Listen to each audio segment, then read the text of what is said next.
Yes.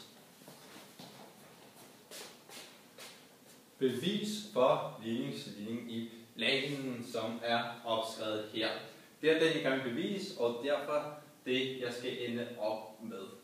Når man skal opskrive ligningsligning i planen, skal man kende til to ting. Og som man kan se på en meget illustrativ tegning herovre, så har vi linje L, som man kender til punktet P0 på L, som har koordinatet x0, y0, og så skal man kende en normal vektor til L, som hedder A over B. Og for et tilfældigt punkt P, som er uidentisk med P0, for at den ligger på vores linje, det gør det kun præcis, når vektoren fra P0 til P er ortogonal med normalvektoren, altså vinkelret. Og det kan vi så også skrive op.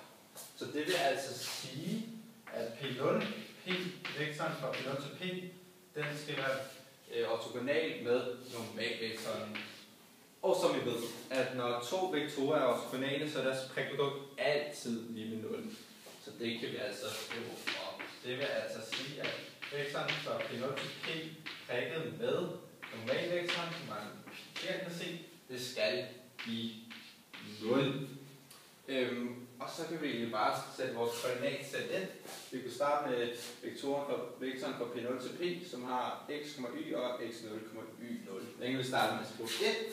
Det kommer til at hedde x minus x0 og y minus y0.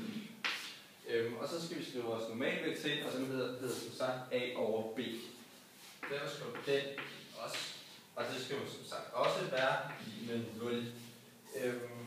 Og så skal vi egentlig bare prikke dem ud. Når vi starter med det heroppe, så er det x minus x0 prikket med a, så det starter med at skrive i den. Så det kommer så til at hedde a x minus x0 og plus, vi skal også have det her hernede med, plus b y